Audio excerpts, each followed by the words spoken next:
ఎట్లా మన ద్వారా ఇతరులు రక్షింపబడే జీవితం, ఇతరులు ఆశీర్వదించబడే జీవితం, ఇతరులు విమోచింపబడే జీవితం, ఇతరులు కాపాడబడే జీవితం.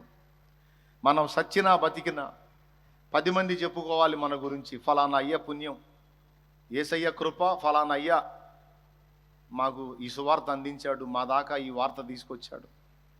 ఫలానా అమ్మ పుణ్యం, మహాతల్లి మాకు యేసయ్యను పరిచయం చేసింది, జీవం గల దేవుని పరిచయం చేసింది, సేవ చేసింది. లేకపోతే యేసయ్య మాకు తెలిసేవాడు కాదు, నాశనమైన నరకానికి పోయేవాళ్ళం. మహాతల్లి పుణ్యం మా దాకా కష్టపడి దేవుని వాక్యాన్ని తీసుకొచ్చింది. పాపం భర్త చేత దెబ్బలు తింది, సమాజంలో మాటలు పడింది, నానా బాధలు పడింది. ఎన్నన్నారో సమాజము ఆ తల్లిని, కానీ ఆ మాటలన్నీ సహించి పిచ్చి తల్లి సువార్త ప్రకటించుకుంటా తిరిగేది. ఎప్పుడన్నా చూడు ఆమె నోట యేసయ్య మాటే ఉండేది. ఈరోజు మేము ఇంత పెద్ద కుటుంబం రక్షింపబడ్డామంటే ఆ పిచ్చి తల్లి పుణ్యం. ఆ పిచ్చి తల్లిని దేవుడు వాడుకున్నాడు అని ఒక తల్లిని గురించి కానీ, ఒక తండ్రిని, ఆత్మీయ తండ్రిని గురించి కానీ మాట్లాడుకునే బిడ్డలు కొంతమంది ఉన్నారు అంటే నీ వలన అది నీ ధన్యత, అది దేవుని కృప. వాళ్ళందరికీ దేవుడు ఒక బహుమానంగా నిన్ను ఇచ్చేశాడు. సచ్చినా బతికినా ఆ సాక్ష్యమే ఉండాలి. మాకు భక్తి తెలియదు, నిజదేవుడు తెలియదు, ఆత్మీయత తెలియదు, పరిశుద్ధాత్మ నడిపింపు మాకు తెలియదు. కానీ ఇదిగో ఫలానా తల్లి మాకు నేర్పింది, భక్తిని నేర్పింది, పవిత్రత నేర్పింది, ఆత్మీయత నేర్పింది, మోకాళ్ళ అనుభవం నేర్పింది. ఈరోజు మేము ఇంతగా దీవించబడి ఉన్నామంటే దేవుడు ఆమెను వాడుకున్నాడు. నిజంగా ఆమె పుట్టడం మా అదృష్టం అని మన పుట్టినరోజును ఇతరులు పండగ చేసుకునే జీవితమే ఆశీర్వాద కారణముగా ఉండుట. అంటే సహజంగా మన పుట్టినరోజును మనం పండగ చేసుకోవడం కాదు. నువ్వు పుట్టావు కాబట్టి నీకే మేలు, అందుకే నువ్వు పండగ చేసుకుంటావు. అది గొప్పతనమా? మన జన్మదినాన్ని పండుగగా జరుపుకునే కొంతమందిని కలిగి ఉండటం గొప్పతనమా? అది కదా జీవితం. ఏమంటారు? దేవునికి స్తోత్రం. అలాంటి ఈవిగా ఆశీర్వాద కారణంగా మనందరము ఉండాలనేది యేసయ్య కోరిక. అలాంటి ఈవిగా, అలాంటి బహుమానముగా ప్రజలకు మనం దీవెనగా ఉండటానికి యేసయ్య కోరిక. నా బిడ్డలారా, మీరందరూ కూడా ఇతరులకు ఆశీర్వాద కారణంగా ఉండాలి. దానికోసం ఎన్ని బాధలైనా మీరు పడాల్సిందే, దానికి సిద్ధం అవ్వాలి. కానీ మీరు ఈవి కావాలి, బహుమానం కావాలి. నీ జీవితాన్ని బట్టి 10 మంది సంతోషించే బ్రతుకు నీవు కలిగి ఉండాలి. ఎందుకంటే నీవు నా బిడ్డవి, నిన్ను అలాంటి అనుభవంలో నేను చూడాలనుకుంటున్నాను అని దేవుడు మనందరి విషయంలో తన కోరికను వెల్లడిపరుస్తున్నాడు. అబ్రహామును కలిసినప్పుడు దేవుడు అబ్రహాంతో అదే చెప్పాడు, నిన్ను బట్టి అనేకులు ధన్యులయ్యేటట్లు నేను చేస్తా, అనేకులకు నీ ఒక దీవెనగా, మా ఆశీర్వాదం ఆయనే అన్నట్టుగా నిన్ను చేస్తా అని దేవుడు అబ్రహాముకు వాగ్దానం ఇచ్చాడు, అక్షరాల నెరవేర్చాడు. ఈరోజు మనందరినీ రక్షణలోనికి నడిపించిన భక్తులందరూ కూడా దేవుడు మనకు అనుగ్రహించిన ఈవులు. వారిని గురించి మనం ఎంత సంతోషపడుతున్నామో, వారిని గురించి మనం ఎంత ఆనందపడుతున్నామో, వారిని దేవుని తర్వాత మన హృదయంలో వారికి ఎంత సముచిత స్థానం ఇచ్చామో, అదేవిధంగా నీ ద్వారా ప్రభావితమైన భక్తుల గుండెల్లో దేవుని తర్వాత నీ స్థానాన్ని కూడా దేవుడు ఏర్పరుస్తాడు. అలా ఏర్పరచాలని ఆశతో నువ్వు తిప్పలబట్టం కాదు. ఏర్పరచకపోయినా నీవు, నేను, మనమైతే ఇతరులకు ఆశీర్వాదకరంగా ఉండటం అనేది మాత్రం మర్చిపోకూడదు. మనం ఎంత తిన్నాం, ఎంత తాగాం, ఎంత తలగబోసుకున్నాం, ఎంత అనుభవించాం అన్నదంతా కూడా అది మన పాలు, మట్టి పాలే. కానీ ఇతరుల కొరకు మనం ఎంత చేశాం అనేదే రేపు అక్కడ శేషంగా నిలబడిద్ది. ఇది మాకు కూడా తెలుసులే అని మీరు ఒకవేళ అంటే ఇంక నేను ఆ పాయింట్ చెప్పడం వేస్ట్. తెలియకపోతే తెలుసుకోండి. ఈ దర్శనాన్ని, ఈ భారాన్ని ప్రతి స్త్రీ, ప్రతి పురుషుడు, క్రైస్తవ స్త్రీ పురుషులందరూ కూడా కలిగి ఉంటారు. ఏ దర్శనం, ఏ భారం? నన్ను రక్షణలోనికి నడిపించినటువంటి తల్లులు, తండ్రులు ఎలాగో మాకు ఆశీర్వాద కారణంగా ఉన్నారో, ఈవిగా ఉన్నారో, నేను కూడా సమాజానికి ఒక బహుమానం లాగా ఉండాలి. నేను కూడా నా సమాజానికి 10 మందికి నేను ఒక ఆదర్శప్రాయంగా ఆశీర్వాద కారణంగా ఉండాలి. దేవా నన్ను అలాగ ఆశీర్వదించయ్యా అని ప్రార్థన చేసుకోవాలి, ఆశపడాలి. అంతేకాదు పని చేయాలి. దేవునికి స్తోత్రం. ఒక సమాజంలో ఒక తల్లి ఉంటుంది, చాలా మంచి ఆత్మీయురాలు, టీచర్ గారు. ఆమె మంచి ప్రేమ కలిగింది. పిల్లలకి స్కూల్ చెప్తుంది అన్నమాట, క్లాస్ చెప్తుంది, అందరినీ ప్రేమగా పలకరిస్తుంది. ఎవరు ఏ ఇబ్బందిలో ఉన్నా తనకు వచ్చే దానిలో ఖర్చులకు పోను మిగిలింది భద్రం చేసి అక్కరలో ఉన్న వాళ్ళకి అంత సాయం చేసే బుద్ధి కలిగింది. ప్రతిరోజు సమాజానికి మంచి కలిగేటువంటి, సమాజానికి దీవెనకరమైనటువంటి మాటలు ఆమె ఇంటి ముందున్న బోర్డు మీద రాసిద్ది. వేదంలో ఉన్న వాళ్ళని ఆదరించే మాటలు, దేవుని మాటలు ఆ బోర్డు మీద రాసిద్ది. రోజు ఆమె డ్యూటీ అది.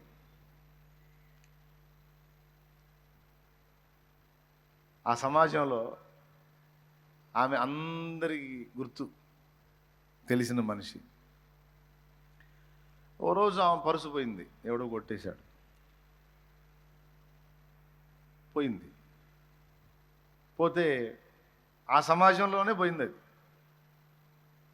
కాబట్టి ఆ పర్సులో కొంత డబ్బు ఉంటుంది అన్నమాట.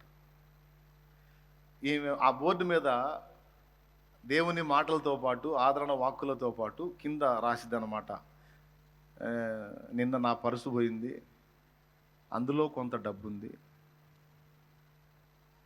మీలో ఎవరికైనా దొరికితే దయచేసి తెచ్చి ఇవ్వండి అని రాసిద్ది అన్నమాట. ఇక గంట తర్వాత నుంచి ఆమె ఇంట్లో తడవకో పరుసు పడతా ఉంటుంది, తడవకో పరుసు పడతా ఉంటుంది. ఎన్ని పరుసులు పడతాయో ఆమె ఇంట్లో.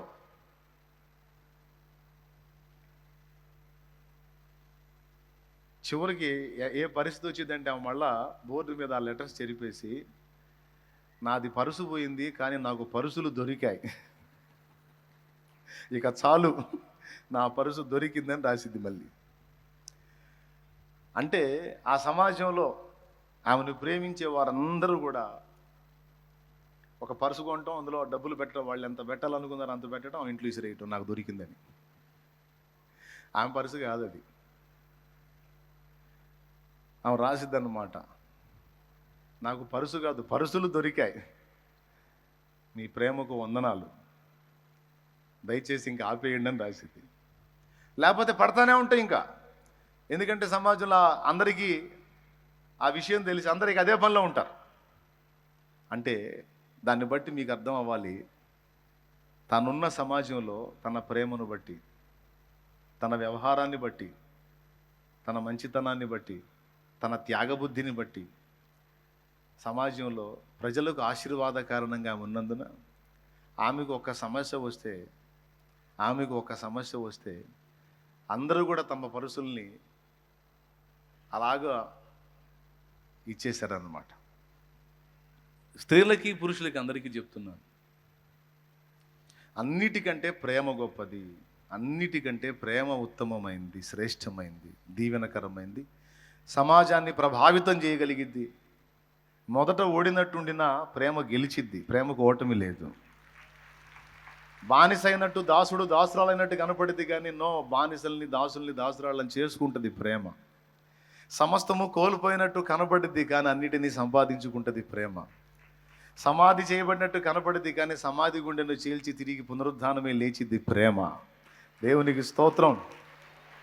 తృణీకారము పొందినట్టు కనపడిద్ది కానీ అన్నిటినీ అధిగమించి నిలిచి శాశ్వతంగా స్థిరంగా నిలిచిపోయేది ప్రేమే. కాబట్టి బిడ్డలారా, ఫస్ట్ ఈ కోరిక కలిగి ఉండండి, నా సమాజానికి, సంఘానికి, నా ఇరుగు పొరుగులకు, నా కుటుంబానికి నేను ఉండుట ఒక ఆశీర్వాదం అనేటట్లు నా జీవితం ఉంచు ప్రభువా. అనేకుల్ని రక్షణలోనికి నడిపించడానికి ఎన్ని బాధలైనా తట్టుకునే శక్తి నాకు ఇవ్వు, ఎన్ని గాయాలైనా సహించే బలము నాకు ఇవ్వు. కానీ నేను ఇతరులకు దీవెనకరంగా ఉండాలి. నన్ను నీ కొరకు అలా సిద్ధపరచయ్యా అని మనం ప్రార్థన చేసుకోవాలి. అది అద్భుతమైన జీవితం. ఇక దేవుడు చిత్తం, ఆయన నిన్ను సేవలో వాడుకుంటాడో లేకపోతే సమాజానికి ఇంకొక టైపులో సేవ చేసే విధంగా మదర్ తెరీసా ఉంది. ఆమె నోరు తెరిచి ఎంతమందికి సువార్త చెప్పిందో నాకైతే తెలియదు, కానీ ఆమె చూపించిన ప్రేమ, ఆమె చేసినటువంటి సేవా కార్యక్రమాల ఫలముగా భారతదేశ వ్యాప్తంగా, ప్రపంచ దేశాలతో పక్కన పెడితే భారతదేశ వ్యాప్తంగా ఆగ్నెస్ గోన్సా బోజాక్షు అనే పేరు ఆమెది. తెరిసా. ఆమెకి ముందు అమ్మ అనే టైటిల్ ఇచ్చేశారు. మదర్ తెరీసా, అమ్మ అమ్మ అమ్మ అని. అంటే ఇక ఆమె జీవితాన్ని అలా అంకితం చేసుకుంది. ప్రతి యవనస్తుడు యవన ప్రాయంలోకి రాగానే యవన కోరికలు స్టార్ట్ అవుతాయి, శరీరేచ్ఛలు మొదలవుతాయి. వాటిని బట్టి నాకు పెళ్ళి ఎప్పుడైద్ది, అందరిలాగా నేను కూడా ఎప్పుడు పెళ్లి చేసుకుంటాను, గ్రాండ్ ఫంక్షన్ మ్యారేజ్ ఎప్పుడైద్ది, నాకు కూడా పిల్లలు ఎప్పుడు అవుతారు, నేను కూడా ఒక గృహిణిగా ఎప్పుడు మారుతాను అని సహజంగా ఎవరైనా ఆశపడతారు ఆడపిల్లలు. మదర్ తెరీసా కూడా అదే శరీరంలో నుంచి వచ్చింది. ఆమె ఏం స్పెషల్ బాడీ ఏం కాదు, ఆమె గ్లోరియస్ బాడీ కలిగి లేదు. అదే మానవ శరీరం, అయ్యే యవనేచ్ఛలు. చాలా చక్కగా ఉంటుంది ఆమె యవన ప్రాయంలో ఉన్నప్పుడు. ఫోటో చూడండి, ఎంత అందంగా ఉంటుందో తల్లి. కానీ ఆమె హృదయంలో ఒక భారం ఏర్పడింది. అందరి స్త్రీలలాగా నేను కూడా ఒక భాగస్వామిని కలిగి ఉండి, ఒక భర్తకు భార్యగా మారి, ఒక పురుషునికి నా జీవితాన్ని అంకితం చేసుకుని, అతనికి పిల్లల్ని కానీ అతని వంశవృద్ధి చేసి, అతని కుటుంబానికి బాసటగా, ఒక కుటుంబానికి దీవెనగా నేను ఉండటం కరెక్ట్. అది ఆమె చిరుప్రాయంలో ఉన్నప్పుడు ఆమె ముఖం చూడండి ఎలా ఉందో, మదర్ తెరీసా ఫేస్. ఓకేనా, చూశారు కదా. ఇప్పుడు నా పాయింట్ వినండి. ఒక పురుషునికి భార్యగా మారి, ఒక కుటుంబానికి సేవ చేసి, ఒక పురుషుని వంశవృద్ధి చేయడానికి నేను ఆ విధంగా అతనికి ఉపయోగపడి, నా జీవితాన్ని ఒక వ్యక్తికి పణంగా కాకపోతే అంకితంగా చేసుకునేది యుక్తమా, లేకపోతే కొంచెం విభిన్నంగా ఆలోచిద్దామా, కొంచెం ప్రత్యేకంగా ఆలోచిద్దామా అని అనుకుందామే. చిన్నప్పటి నుంచి దేవుని వాక్యం ఎరిగింది, భక్తి కలిగిన స్త్రీ కాబట్టి ఆమెకి ప్రేమతత్వం ఎక్కువ. ఒకసారి స్కూల్కి ఆలస్యంగా వెళ్ళిద్ది. నా చిన్నప్పుడు పాఠ్య పుస్తకాల్లో మదర్ తెరీసా అనే టైటిల్ మీద అచ్చంగా ఒక పాఠం ఇచ్చాడు. మరి మీరు చదివారో లేదో, నా చిన్నప్పుడు మదర్ తెరీసా అనే తెలుగు నాంటిల్లో అనుకుంటాను వచ్చింది. అది అందులో మామూలు బుక్లోనే వచ్చింది. ఆమె జీవితం చదివాను అప్పుడు. నేను స్కూల్కి ఆలస్యంగా వెళ్ళిద్ది. టీచర్ కొట్టిద్ది తొందరపడి, ఆలస్యం ఎందుకు అయిందని కొట్టిద్ది. సైలెంట్గా దెబ్బలు తింటుంది. తర్వాత చెప్పింది, టీచర్ నేను వచ్చే దారిలో ఒక తల్లి ఇట్లా ఇబ్బందికరంగా ఉంది, ఆమెను చూసి నాకు ప్రాణం వెలువెల్లాడిపోయింది, అందుకని ఆ తల్లికి ఇలా నేను ఉపచారం చేసి ఆమెను ఇట్లా హాస్పిటల్లో అడ్మిట్ చేసి వచ్చేటప్పటికి ఇట్లా నాకు లేట్ అయిందని ఆమె చెప్పుద్ది. అప్పుడు టీచర్ దగ్గరకు తీసుకొని ఆమె బాధపడింది. చాలా తప్పు చేశానమ్మా నేను, ఎంత మంచి హృదయం ఇది తల్లి అని ఆమెని ముద్దాడుకుంటుంది మదర్ తెరీసాని. ఆ విధంగా పసితనం నుంచే, చిన్న ప్రాయం నుంచే సేవా గుణాన్ని అలవరుచుకున్నటువంటి ఆమె, నా జీవితం ఒక వ్యక్తికి అంకితం కాకూడదు, నా జీవితం సమాజానికి అంకితం కావాలి అనే ఆలోచన కలిగింది. ఇక ఆ వైవాహిక జీవితపు ఆలోచనలను పక్కన పెట్టేసుకుని తన జీవితాన్ని సమాజానికి అంకితం చేసి తల్లిదండ్రి లేని అనాథ పిల్లలను ఎంతోమందిని ఆదరించి వారికి ఆమె అమ్మయింది. వారికి ఆమె అమ్మయింది. అంతేకాదు, రోగులు కలరా భయంకరంగా వ్యాపించి సొంత కుటుంబ సభ్యులే తమ ఇంటి వారిని బయట ఒక గుడారం లాంటిదేసి అందులో పడేసి కంచంలో ఆహారం పెట్టి కర్రతో నెట్టే పరిస్థితుల్లో ఉంటే అలాంటి కండిషన్లో ప్రజల మధ్యలోకి వెళ్ళి ఆ కలరా జబ్బుకి వాంతులు విరోచనాలు అవుతాయి. వాళ్ళు కక్కినప్పుడు ఆ వాంతిని పట్టింది, వాళ్ళని శుభ్రపరిచింది. విచిత్రం ఏంటంటే ఆమెకు కలరా రాలా. దాదాపు చాలా సంవత్సరాలు నిండు ముసలితనం వరకు బ్రతికింది ఆమె. కలరా వ్యాధి ఇలా తగిలితేనే ఇలా గాలి తగిలితేనే అలా వచ్చేసే వ్యాధి చాలామందికి సేవ చేసినా సరే మదర్ తెరీసాకి రాలా. ఇదంతా మీరు ఆమె సాక్ష్యం చదవచ్చు, ఆమె స్టోరీ ఉంటుంది, మస్తు ఉంది ఆమె స్టోరీ.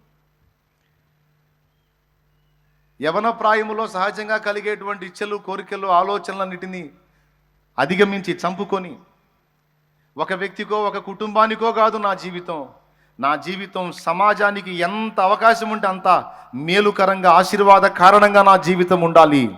అనేక మందికి, ఏదో 4 బిడ్డలకి, 2 బిడ్డలకి, 3 బిడ్డలకి, ఒక బిడ్డకి నేను తల్లి కాదు, వందల వేలాది మంది పిల్లలకు నేను అమ్మను కావాలి అని తన బ్రతుకును అలాగా అంకితం చేసుకున్న తీర్మానం మీద చచ్చిపోయిన దాకా నిలబడింది ఆమె. చూడండి, చేసుకున్న తీర్మానం మీద చచ్చిపోయిన దాకా నిలబడింది. చంచలంగా 4 రోజులు తీర్మానం చేసి 4 రోజులు మళ్ళా లోకంలో కలిసిపోయేటటువంటి చంచల మనస్కురాలు కాదామె. ఏదో ఇలాంటి విషయాలు విన్నప్పుడు ఆవేశంతో ఉప్పొంగిపోయి తీర్మానాలు చేసి మళ్ళీ 4 రోజులు ఆగి మళ్ళీ లోకం వైపు చూసి చల్లారిపోయేటువంటి నాసిరకం సరుకు కాదు మదర్ తెరీసా. తను ఏ తీర్మానం అయితే చేసిందో ఆ తీర్మానానికి అంకితమై కట్టుబడి చనిపోయిన దాకా తన తీర్మానాన్ని రద్దుపరుచుకోకుండా బ్రతుకంతా అలాగూ బ్రతికేసింది. నిజంగా తాను అనుకున్నట్టే ఎంతోమంది ప్రజలకు ఆశీర్వాద కారణం. ఇంకా చెప్పాలంటే ప్రపంచమే ఆమెకు నోబెల్ బహుమతి ఇవ్వడంతో పాటు భారతరత్నే కదా ఆమెకి ఇచ్చింది. దేవునికి స్తోత్రం. ఏమండి, దేశానికి ఒక రత్నం లాంటిదని ఆమెకి ఇచ్చారు టైటిల్. విషయం ఏంటంటే ఆమె డైరెక్ట్గా నోరు తెరిచి ఇతరులకు సువార్త చెప్పకపోయినా తన క్రియ చేత, తన ప్రేమ చేత, తన సేవ చేత ఎంతోమంది యేసుక్రీస్తు గురించి ఆలోచించేటట్టు చేసింది. హల్లెలూయా, హల్లెలూయా. ఆమె ఎన్ని బాధలు పడిందో ఏమండి. కానీ ఎన్ని ప్రతికూలతలు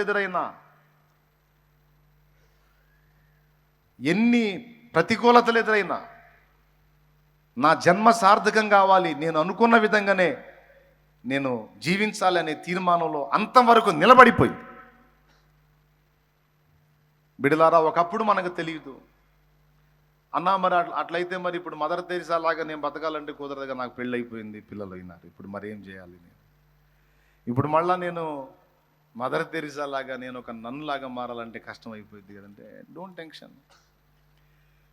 నువ్వు వివాహమై పిల్లలు కలిగిన స్త్రీగా ఉండి కూడా నీవు కూడా దేవుని పని చేయొచ్చు, సమాజానికి సేవ చేయొచ్చు, సమాజానికి దీవెనకరమైన పని నువ్వు చేయొచ్చు. అలా వాడబడ్డ తల్లులు లేకపోలేదు.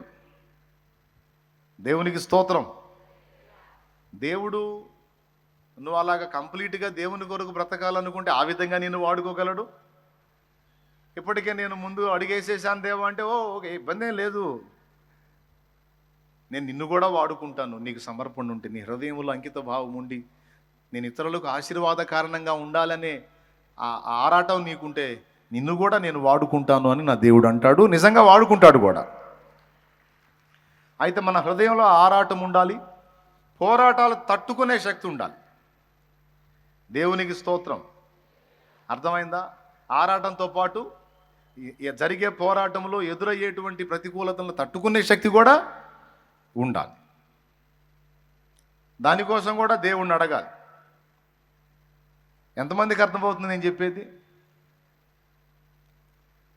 యేసయ్య దగ్గర రేపు గొప్ప బహుమానం ఉంది. సమాజంలో కూడా అనేక మందికి, ఇప్పుడు మిగిలిన వాళ్ళని తీసేస్తే కనీసం సేవ చేసిన వాళ్ళని రక్షించబడి ఉంటారుగా. నిర్మల్ హృదయాన్ని, శాంతి నివాసం రకరకాలు స్థాపించింది ఆమె. అందులో వేలాది మంది వర్క్ చేస్తూ ఉన్నారు. ఇప్పుడు సేవలు చేస్తూనే ఉన్నారు, జరుగుతూనే ఉంది ఆ పరిచర్య. ఆమె వెళ్ళిపోయినా ఆ సేవ జరుగుతూనే ఉంది. అర్థమైందా? ఎందుకంటే దేవుడు ఆమెను అభిషేకించి సిద్ధపరిచి ఆమెను వినియోగించినటువంటి తీర లాంటిది, వాడుకున్న తీర లాంటిది. బిడలారా, చాలా స్పష్టంగా మీరు వింటున్నారన్న నాకు అర్థమైంది. జాగ్రత్త. ఈ విషయాలన్నీ హృదయంలో పెట్టుకొని నీ జీవితాన్ని ఎలా నువ్వు ఇతరులకు దేవుడు నిన్ను ఒక బహుమానంగా చేశాడని చెప్పుకునేటట్లుగా జీవించాలనుకుంటున్నావా? లేకపోతే ఏదో ఒక కుటుంబానికి మాత్రమే కట్టుబడిపోయి ఇదే నా ఇల్లు, ఇదే నా సంసారం, ఇంతవరకే నా జీవితం, ఎవడెట్టన్నా సావని అనుకుంటున్నావా? నువ్వు ఎలా బతకాలనుకుంటున్నావో నిర్ణయం నీదే. కానీ ఇతరులు మనకి బహుమానం అని మనం చెప్పుకుంటున్నాం. షాలేము రాజన్న దేవుని వాక్యం అందించడం ద్వారా నేను రక్షించబడ్డాను. షాలేము రాజన్న దేవుని వాక్యం అందించడం ద్వారా నేను నిజంగా ఆ వాక్యం విని నేను చాలా బలపడ్డాను, నేర్చుకున్నాను, ఆత్మీయతలో ఎదిగాను, మరణం నుంచి కాపాడబడ్డాను అని నువ్వు ఎన్ని రకాలు చెప్తావో దాని అంతటిని బట్టి షాలేము రాజన్నని దేవుడు నీకు అనుగ్రహించిన ఒక ఈవి, ఆ దేవుడి గిఫ్ట్, అది దేవుడి కృప. ఎంతమంది ఒప్పుకుంటారు? దైవజనుడిని దేవుడు మాకు ఒక ఈవిగానే అనుగ్రహించాడు అన్న వాళ్ళు ఎంతమంది చేతులు ఎత్తండి. దేవునికి మహిమ కలుగును గాక. హల్లెలూయా. చాలా సంతోషం. నా బ్రతుకుని మీకు ఒక దీవెనగా మార్చిన దేవుడు ఇప్పుడు నిన్ను అడుగుతున్నాడు, మరి షాలేము రాజులాగా నిన్ను కూడా చేయాలనుకుంటున్నాను, మరి సిద్ధమేనా అని దేవుడు అడుగుతున్నాడు. సిద్ధమే అంటే ఇక దేవుడు లైన్లో తీసుకుంటాడు. నేను తీసుకొని మరి ఇంత దీవెనకరంగా, ఆశీర్వాదకరంగా ఒకవేళ మీకు నేను ఉంటే, నన్ను మీకు ఇలా తయారు చేయటానికి దేవుడు నా మీద చేసిన నక్షీ పని ఉంది, దేవుడు నా మీద చేసిన చెక్కడ పని ఉంది. తప్పకుండా నిన్ను కూడా లైన్లో తీసుకుంటాడు. అట్లయితే వద్దు ప్రభు అంటే సర్దుకో. మరి అర్థమైందా? కాల్చబడకపోతే స్వర్ణం విలువ పొందలేదు, చీల్చబడకపోతే మేఘం వర్షాన్నివ్వదు. కాల్చబడకపోతే స్వర్ణం విలువ పొందలేదు, చీల్చబడకపోతే మేఘం వర్షాన్నివ్వదు. దున్నబడకపోతే భూమి పంటనివ్వలేదు, చెక్కబడకపోతే శిల్పం కాదు. శ్రమల కొలిమిలో కాలకపోతే యేసు రూపు రాదు. నువ్వు శ్రమల కొలిమిలో కాలకపోతే యేసు రూపు రాదు. నమ్ము నేస్తమా, ఇది సత్యం, వీడబోకుమా విశ్వాసం. నీ ఆశ నిరాశ కానే కాదు, వేదన ఎందుకు? నీ కన్నీరు కలకాలం ఉండదు, కలతే చెందకు. దేవునికి మహిమ, దేవునికి మహిమ. హల్లెలూయా. ఎంతమంది కోరిక ఉందండి, నేను కూడా ఇతరులకు ఒక ఈవిలాగా ఉండాలి, బహుమానం లాగా ఉండాలి, ఆశీర్వాద కారణంగా ఉండాలి, దీవెన. నిజంగా ఆమె పుట్టడం మా అదృష్టం, ఆయన పుట్టడం మా అదృష్టం, మా ఇంట్లో పుట్టడం మా అదృష్టం, మా సమాజంలో పుట్టడం మా అదృష్టం, ఈ భూమి మీద పుట్టడం మా అదృష్టం. నిన్ను గురించి ప్రజలు అనుకునే విధంగా నీవు ఉండాలని ఎంతమంది కోరుకుంది చెప్పండి. అసలు నన్నట్ట ఎవడు అనుకోవాల్సిన అవసరం లేదు, నాకు ఆ కోరిక లేవు అన్నోళ్ళు చేతులు ఎత్తండి.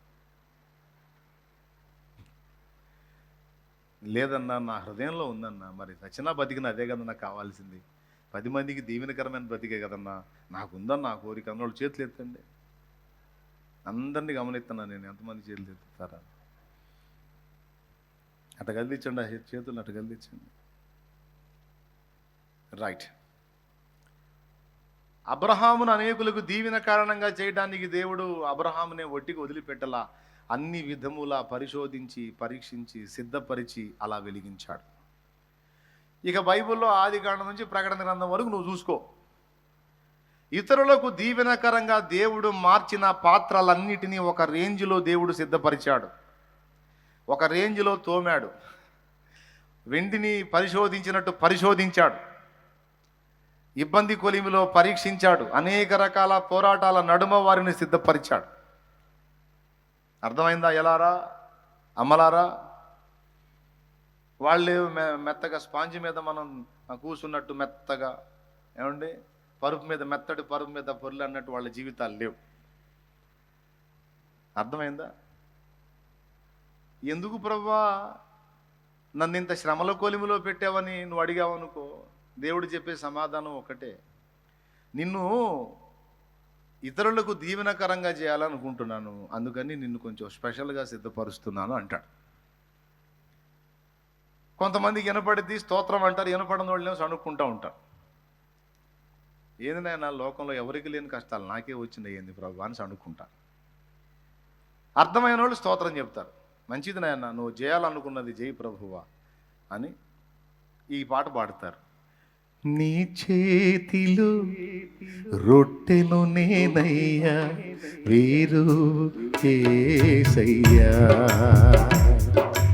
నీ చేతిలో రొట్టెను నేనయ్యా, వీరు యేసయ్యా, వీరు యేసయ్యా, ఆశీర్వదించు యేసయ్యా, వీరు యేసయ్యా, ఆశీర్వదించు యేసయ్యా, నీ చేతిలో రొట్టెను నేనయ్యా, వీరు యేసయ్యా.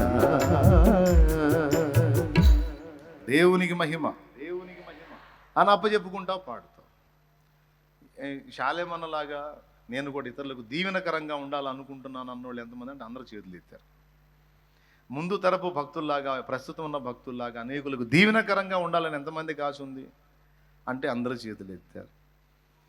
అందుకే రెండో మాట చెప్తున్నాను నేను, ఓకే, దీవెనకరం ఉండాలనేది నీ కోరిక అయితే నిన్ను అనేకులకు దీవెనకరంగా చేయడానికి దేవుడు భక్తులను ఏ మార్గంలో గుండా తీసుకెళ్ళాడో నిన్ను కూడా ఖచ్చితంగా అదే మార్గంలో తీసుకెళ్తాడు. భక్తులను ఏ మార్గంలో తీసుకెళ్ళాడు? చిలకలూరుపేట నుండి గుంటూరు పోతే ఏమేమి తగులుతాయి? గణపారం తగిలిద్ది, గణపవరం, ఎడ్లపాడు, బోయపాలెం, అవునా? నువ్వు వెళ్తున్న రూట్లో, గుంటూరు రూట్ అనుకుని నువ్వు వెళ్తున్న రూట్లో ఎడ్లపాడు, గణపవరం, బోయపాలెం ఈ తగలకుండా కావూరు, లింగుంట్ల, గంగనపాలెం ఈ తగులుతున్నాయి అనుకో, గుంటూరు రూట్లో లేవు నువ్వు. అర్థమైందా? గుంటూరు వెళ్తున్నాను అనుకున్నావు కానీ గుంటూరు రూట్లో లేవు. అర్థమైందా? స్తోత్రం చెప్పు. లేకపోతే అలా కాకుండా పర్చూరు, కారంచేడు, ఏమండి ఈ తగులుతున్నాయి అనుకో, లేవు, గుంటూరు రూట్లో లేవు, చీరాల రూట్లో ఉన్నావు. లింగుంట్ల, కావూరు, గంగనపాలెం తగులుతున్నాయి అనుకో, నరసరావుపేట రూట్లో. గుంటూరు వెళ్ళాలి, గుంటూరు రూట్లో ఉన్నామంటే ఖచ్చితంగా గణపవరం ఫస్ట్ తగిలిద్ది, తర్వాత ఎడ్లపాడు తగిలిద్ది, తర్వాత బోయపాలెం తగిలిద్ది. అట్లాగా భక్తులు, ఇతరులకు దీవెనకరంగా మారిన భక్తులందరూ కూడా ఏ ఏ విషయాలలో ప్రయాణం చేశారో, ఏ ఏ ప్రతికూలతలు ఎదుర్కొన్నారో, ఏ ఏ పరిణామాలు ఎదుర్కొన్నారో వాటిల్లో ఖచ్చితంగా అదే రూట్లో నువ్వు ఉన్నట్టయితే ఖచ్చితంగా కొన్నైనా సరే నువ్వు ఫేస్ చేయాలి, తప్పదు, అంతే. దేవునికి స్తోత్రం కలుగును గాక. ఎంతమందికి అర్థమైంది? ఏమర్థమైంది? ఎందుకు ప్రభా ఇట్లాంటి అంటే అవసరం అంటాడు ఆయన. అవసరాన్ని బట్టి అగ్ని వంటి శ్రమలు కలుగుతున్నవని తెలిసి కలత చెందబోకు. అవసరాన్ని బట్టి అగ్ని వంటి శ్రమలు కలుగుతున్నవని తెలిసి కలత చెందబోకు. నిన్ను పిలిచిన దేవుడు నమ్మదగినవాడు, శోధనలో నిన్ను విడిచిపెట్టిపోడు. కంటి పాపలా తోడుండి నిన్ను కాచుకుంటాడు, కన్న తండ్రిలా తోడుండి నిన్ను ఆదుకుంటాడు. నమ్ము నేస్తమా, ఇది సత్యం, నీడబోకుమా విశ్వాసం. నీ ఆశ నిరాశ కానే కాదు, వేదన ఎందుకు? నీ కన్నీరు కలకాలముండదు, కలతే చెందకు. దేవునికి మహిమ, దేవునికి మహిమ. హల్లెలూయా. ఇతరులకు దీవెనకరంగా మారిన భక్తులు, భక్తురాండ్రు నడిచిన త్రోవలో నీవు కూడా అదే ఫలాన్ని పొందాలని అడుగులు వేస్తే ఖచ్చితంగా ఆ అనుభవాల్లో కొన్నైనా నువ్వు నేను మనం ఫేస్ చేయాలి. అలా ఫేస్ చేయడానికి తెగింపు, ధైర్యము, సమర్పణ ఉంటేనే దిగాలి. దేవుణ్ణి అడగాలి, ఇతరులకు నన్ను ఆశీర్వాద కారణంగా మార్చు అని. అట్లా కాకుండా దడ, ఆయాసం, పిరికితనం, వ్యధవతనం ఉందనుకో నోరు మూసుకొని కూర్చో అంతే. ఇతరులకు దీవెనొద్దు, నా బంధొద్దులేనాయన, నాకున్న సమస్యలు తీర్చి నన్ను ఏదో అట్ట నిలబెట్టు ప్రభువా నీకు స్తోత్రం అని అడుక్కో, సరిపోయింది. లేదు లేదు, సచ్చినా బతికినా 10 మందికి దీవెనకరంగానే బతకాలి అని నువ్వు సిద్ధపడితే, ఇతరులకు ఎప్పుడైతే నువ్వు ఆశీర్వాద కారణంగా ఉండగోరుతావో ఖచ్చితంగా సైతాను మేలుకుంటాడు. నేను ఈమెని ఇతరులకు దీవెనకరంగా చేయబోతున్నానని దేవుడు అన్నాడు అనుకో, అప్పుడు వాడు ఎంటర్ అవుతాడు. వాడు ఎంటర్ అయ్యి వాడు చేసే పనులు వాడు చేస్తాడు. చేసుకో, నువ్వు ఎన్ని చేసుకుంటే అంత మేలు నా బిడ్డకి. ఎందుకంటే వాటన్నిటిని వినియోగించి నా బిడ్డని అన్ని విధాలా నేను సిద్ధపరుస్తాను. వాడు నీకు అప్పులు తేవచ్చు, సమస్యలు తేవచ్చు, కుటుంబంలో తిరస్కారాలు తేవచ్చు, శరీర బలహీనతలు తేవచ్చు, మానసిక వేదనలు తేవచ్చు, అవమానాలు తేవచ్చు, నిందల పాలు చేయొచ్చు, నువ్వు చేయనివన్నీ నీ మీద పడవచ్చు. ఏ విధంగానైనా సరే వాడు నిన్ను అటాక్ చేయొచ్చు. అయితే గుర్తుపెట్టుకో, అవన్నీ కూడా దేవుడు నిన్ను నన్ను మనల్ని సిద్ధపరచుకోవడానికి వాడుకునేటువంటి సాధనములు. సమస్తము ఆయనకు ఏం చేస్తున్నాయి? కీడు చేస్తున్నాయా? సమస్తము ఆయనకు సేవ చేయుచున్నవి. అలాగే సమస్తము నీకు నాకు కూడా సేవే చేస్తాయి, కానీ నష్టము చేయలేవు, కీడు చేయలేవు. ఏదైనా నీవు ఎదుర్కొనే ఒత్తిళ్ళు బిడ్డ గుర్తుపెట్టుకో, నువ్వు ఫేస్ చేసే ఒత్తిళ్ళు ఏవైనా సరే, లోకములో మిగిలిన వారందరికంటే కూడా నువ్వు ఎక్కువ ఒత్తిడి నువ్వు అనుభవిస్తున్నావు, ఎక్కువ ప్రెజర్ చేయబడుతున్నావు, ఎక్కువ గాయాలు నువ్వు పొందావు అంటే గుర్తుపెట్టుకో, మిగిలిన వారి కంటే ఎక్కువ ఆశీర్వాద కారణంగా నువ్వు మారబోతున్నావు. దేవుడు నిన్ను అలా సిద్ధపరచబోతున్నాడు. దేవునికి స్తోత్రం కలుగును గాక. హల్లెలూయా. బిడ్డ వింటున్నావా? సహోదరి, సహోదరుడా, అన్నా నాకెందుకన్నా అందరికీ తల్లిదండ్రుల నుంచి నా తల్లిదండ్రులు దేవుడు తీసుకున్నాడన్నా, నన్ను అనాథం చేశాడన్నా. అందరికీ భాగస్వాముల నుంచి నా భాగస్వామిని తీసేసుకుని నన్ను ఒంటరి మహిళను చేశాడు. అందరి సంతానాన్ని నిలబెట్టి నా సంతానాన్ని తీసుకొని నన్ను కడుపు శోకానికి తీసుకెళ్ళాడు. నన్ను ఇలా చేశాడు, నన్ను అలా చేశాడని నువ్వు వేదన పడుతున్న ప్రతి విషయము అది నీకు సేవే చేసిద్ది, కానీ కీడు చేయదు. ఎందుకంటే దేవుడు నిన్ను ఏర్పరచుకున్నాడు. దేవుడు ఏర్పరచుకున్న సాధనం నువ్వు. ఏర్పరచుకున్న సాధనాలకే స్పెషల్ ట్రీట్మెంట్. స్తోత్రం. అర్థమైంది? అందరికీ ఉండదు. కొండలోని రాళ్ళు చాలా ఉంటాయి. కొండ అంటే అనేక రాళ్ల సమూహం. కానీ ఏ రాయి మీద శిల్పి మార్కు చేశాడో అది కొండ నుండి వేరుపరచబడిద్ది, ఒక ప్రత్యేక స్థానం ముందు నిలపబడిద్ది, రోజు కోటింగ్ పొందిద్ది. అది మిగిలిన కొండంతటికి ఏ ఇబ్బంది ఉండదు. దేని మీద మార్కు చేశాడో అది వేరుపరచబడిద్ది, అలాగే గాయపరచబడిద్ది కూడా. ఎంతమందికి అర్థమవుతుందో ఏమో మరి. ఏం చేయబడిద్ది? ప్రత్యేకించబడిద్ది మరియు గాయపరచబడిద్ది. ఫలితంగా ఏం జరిగిద్ది? అయ్యేమో ఎప్పటికీ కొండరాళ్ళు బండరాళ్లే, కానీ ప్రత్యేకింపబడి ప్రత్యేకముగా గాయములు పొందినది ఇదేమో ఇక శిలగా ఉండక అది శిల్పంగా మారిద్ది. అది ఆకర్షణీయమైద్ది. అర్థమైందా? చిన్ననాటి నుంచి నాకు బాధలు, అవమానాలు, శోధనలు, వేదనలు, తృణీకారాలు, తిరస్కారాలు అలవాటు. దేవునికి స్తోత్రం కలుగునుగాక. అంటే చిరుప్రాయం నుంచే చెక్కుకొచ్చాడు. అన్ని విషయాలలో నలగగొట్టి, విరగ్గొట్టి సిద్ధపరిచాడు. ఇప్పుడు తన కార్యాలను దేవుడు బలంగా జరిగిస్తూ ఉన్నాడు. నా బాల్యం నుంచి కూడా నేను అలా ఆలోచించుకునేవాడిని, అందరి బతుకులు ఇంతే ఉన్నాయా, నా బతికెట్టుందా, మాకే ఎందుకు ఇన్ని సమస్యలు, మాకే ఎందుకు ఇన్ని కష్టాలు, మాకే ఎందుకు ఇన్ని ఇబ్బందులని మీలో కొంతమంది అనుకున్నట్టు బాల్యం నుంచి కూడా కొన్నిసార్లు నేను అనుకున్నాను. కానీ ఇప్పుడు జీవితాన్ని చూసిన తర్వాత ఆహా, ఇంతగా నన్ను ప్రేమించినది నీ రూపము నాలో రూపించుటక, ఇంతగా నన్ను ప్రేమించినది నీ రూపము నాలో రూపించుటక, ఇది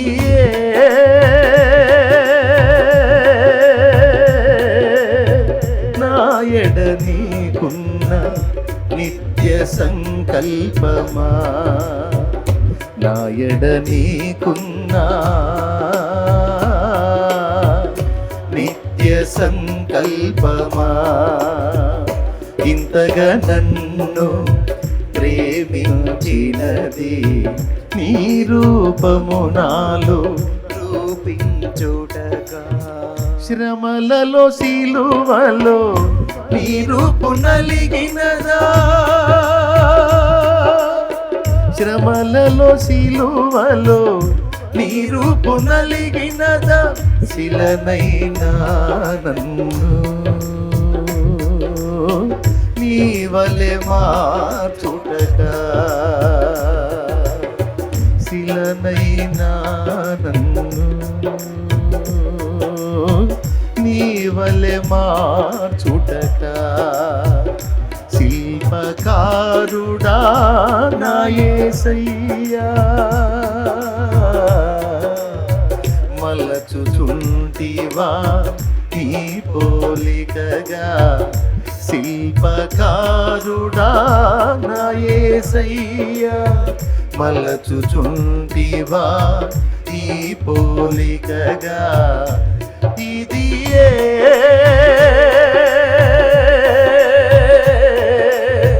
నా ఎడ నీకున్న నిత్య సంకల్పమా, నా ఎడ నీకున్న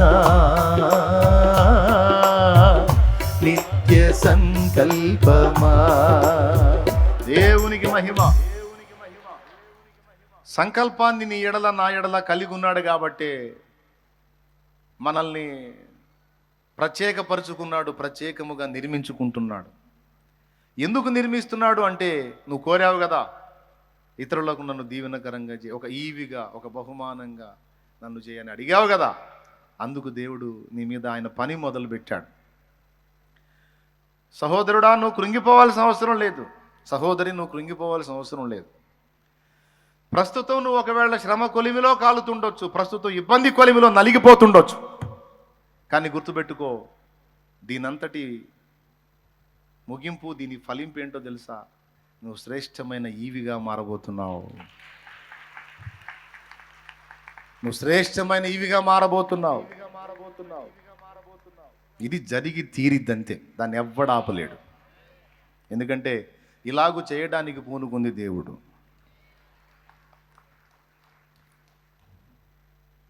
తన్ను తాను ఆ విధంగా పరిశుద్ధునికి అప్పగించుకోవాలి.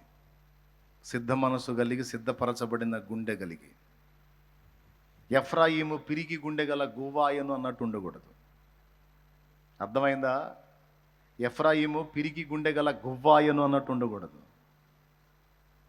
దేవా, ఇదిగో నీ చిత్తము ప్రకారం నన్ను నిర్మించు, నేను సిద్ధంగా ఉన్నాను ప్రభువా, కానీ నన్ను వెలిగించు అని ప్రార్థన చెయ్యి.